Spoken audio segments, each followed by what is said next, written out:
Howdy Rock Buds, it's Rock Papa. Hope you guys are doing well. Coming to you from the Ram Van today. This will be the second video in our series of showing you guys before and after images of rocks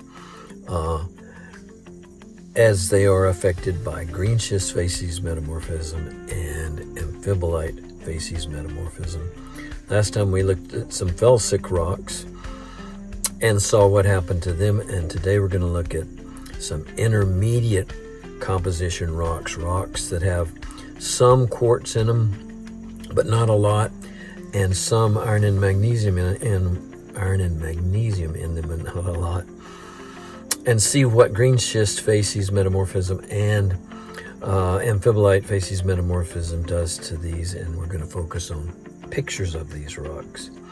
So hopefully this video will be informative to you, and if it is, please subscribe, and if you have already subscribed, thank you so much. I value my subscribers immensely and appreciate you guys a lot. So here we go. Greenschist and amphibolite-grade metamorphism of intermediate composition rocks told in images. Okay, we're going to be talking about two intermediate rocks, diorite and andesite. So let's look at the minerals by abundance in these rocks. You've got sodium-rich feldspar, which is usually going to be white mineral crystals in the rock. And most likely probably the sodium-rich feldspar called andesite. And then you've got biotite. Biotite's black, a soft black mineral. You can scratch it with a nickel. Hornblende, which is also black, but you cannot scratch hornblende with a nickel, so you can separate those two if you find them in an intermediate rock that way. And then quartz in moderate amounts, and that quartz will be gray or clear crystals in the rock. So here we have some images of andesite lava. Andesite and diorite, by the way, are the same rock. It's just that if it's underground as a pluton, they call it diorite, and when it erupts out on the surface, then it's lava, and they call it andesite. Both have the same minerals and are intermediate rocks.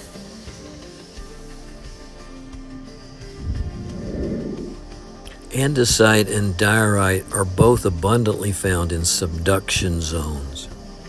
In this funky picture, you can see the black piece of ocean crust on the right that is being subducted beneath more ocean crust, and that's forming a volcanic island chain. The subducted hunk of ocean crust goes down into the mantle or toward the mantle where it's melted, and then it reforms into three different magma types. The heavy black magma at the bottom of the volcanoes is gabbro, a mafic rock.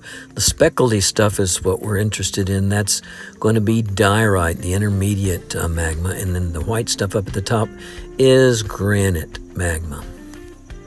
In places all over this volcanic island chain, these magmas bust out and erupt into lavas. The gabbro is going to bust out down low and as basalt lava, and the diorite's going to bust out kind of halfway up and down the volcanic island as andesite. The granite is going to be either blown out as tuff or erupted as most likely dacite lava. And by the way, this is a side view of things, and you can see that all this is happening underwater, and that often is the case with these with subduction and an island arc formation. As all this happens over and over again, it's going to form like an onion with layers, and it will eventually probably rise up above sea level. Okay, so let's look at what Greenschist Facies metamorphism does to andesite lava and its underground counterpart diorite pluton. You guys will likely remember that Greenschist facies metamorphism is all about low temperatures and pressures, relatively low, and lots of water availability. The volcanic island chain is eventually going to get smashed onto the continent via continental collisions, because we know that subduction creates and enlarges continents. This is likely when the Greenschist metamorphism will occur. Andesite lava is most likely going to be transformed into greenstone or greenschist. The temperature, pressure, and water availability environment of Greenschist facies metamorphism greatly favors the formation of green minerals like chlorite, epidote, and actinolite. And so you get greenstone. Now, if there is a significant amount of directed pressure, like there almost always is in subduction and continental collisions, that greenstone is going to become green schist. The directed pressure causes the green minerals to become thin and platy and align perpendicular to the strike or to the pressure. So, bottom line, andesite lava is very likely to become green schist when it experiences Greenschist facies metamorphism. Not so much for diorite. So let's take a look at some images of diorite pluton. All that white mineral is more than likely sodium-rich felspar. The black stuff could be biotite or hornblende. And if quartz is in there, it's going to be gray or clear crystals, glassy quartz.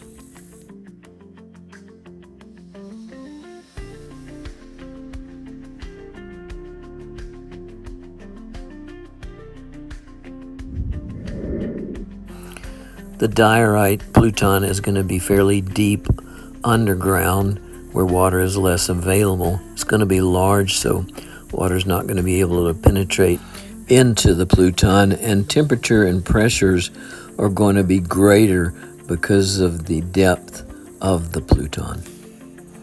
Bottom line is Greenschist facies metamorphism is not really going to be able to make its mark on the diorite or change it. So the diorite pluton will be subjected to moderate to high temperatures and pressures and limited water availability, and this means amphibolite facies metamorphism. And once again, this most likely occurs at the collision phase of its existence. The main thing that happens to the diorite during amphibolite facies metamorphism is that its crystals of felspar, biotite, hornblende, and quartz grow, and they begin to merge together, and this forms banding in the rock and creates a metamorphic rock. These are all examples of banded gneiss that's biotite rich, so we would call it biotite gneiss, but it could also be a biotite hornblende gneiss where biotite and hornblende are mixed, or even a hornblende gneiss. Main thing is that we have banding, and it takes amphibolite facies metamorphism to do that.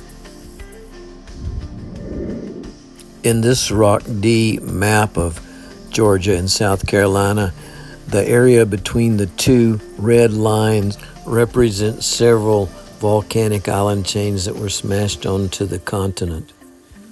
Banded biotite hornblende gneiss is one of the most abundant rocks found, metamorphic rocks found in these areas, and most likely represents diorite pluton created in a subduction, island arc subduction situation that was subjected to amphibolite facies metamorphism, likely during continental crashing, turning them into these biotite hornblende rich banded metamorphic rocks. Big picture here is andesite It's most likely affected by Greenschist facies metamorphism that turns it into Greenschist, whereas Diorite is most likely affected by amphibolite facies metamorphism, and that turns it into a banded gneiss. Okay, my most excellent rock buds, thanks so much for watching. And if you liked this video and it was informative to you, please subscribe. And this is your Rock Papa saying happy rock hunting, and pop out.